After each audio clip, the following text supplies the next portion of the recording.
خلافت کی ذمہ داریاں آئی ہیں تو وہ عمر کس طرح سے اس کو نبھاتے ہیں، یہ ایک الگ دل آویز داستان۔ احساس ذمہ داری کیا ہے کہ اگر نیل کے کنارے ایک بکری بھی مر جاتی ہے پیاس سے تو عمر سے اس کا بھی حساب ہوگا۔ راتوں کی تنہائیوں میں اٹھ اٹھ کے عمر پہرا دے رہے ہوتے ہیں۔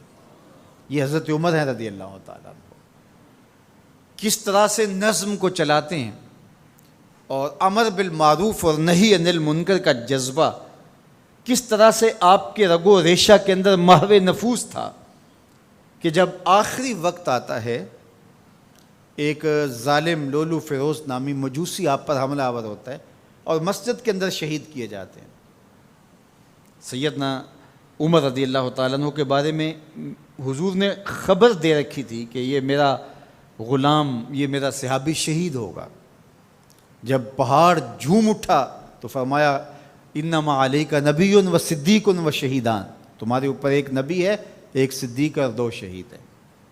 حضرت حذیفہ بن یمان رضی اللہ تعالیٰ عنہ فرماتے ہیں کہ مجھے شوق تھا کہ حضور سے فتنوں کے بارے میں سوال کروں اور میں پوچھتا تھا، تو حضرت عمر رضی اللہ تعالیٰ عنہ نے حضرت حذیفہ بن یمان سے کہا کہ حضور نے جن فتنوں کا ذکر کیا ہے تو مجھے ان کے بارے میں بتاؤ۔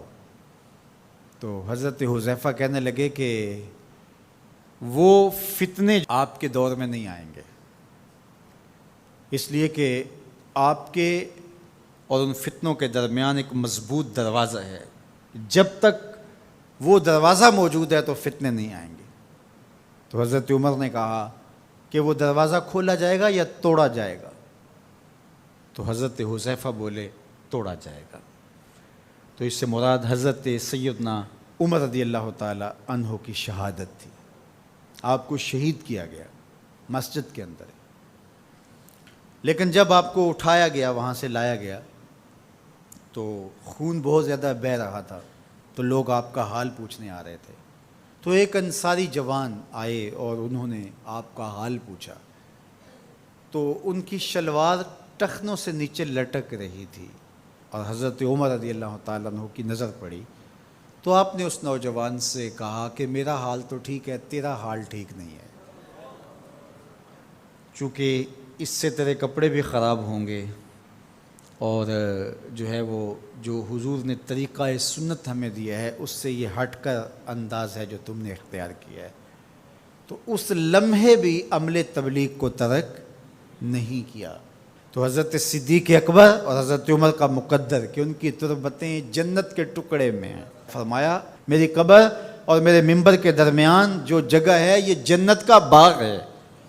تو عمر جنت میں تشریف فرما ہیں، ابو بکر جنت میں تشریف فرما ہیں، اور جہاں حضور ہیں وہ جگہ جنت نہیں ہے؟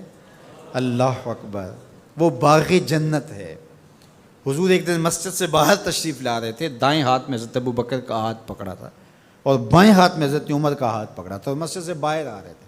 کوئی شخص مسجد میں داخل ہوا تو اس نے دیکھا تو اس کے چہرے پہ خوشی آئی، تو حضور نے مزید اس کی خوشی کو بڑھانے کے لیے فرمایا ہا قاذا نبعث یوم القیامہ، قیامت کے دن جب ہم قبروں سے اٹھیں گے تو ایسے ہی اٹھیں گے، میرے دائیں ہاتھ میں ابو بکر کا ہاتھ ہوگا، بائیں ہاتھ میں عمر کا ہاتھ ہوگا۔ جے شک ہووی تے چل مدینے، جے شک ہووی تے چل مدینے، آ ویخ لے جوڑ مزاراں دا، بن یار نبی دیاں یاراں دا۔ وآخر دعوانا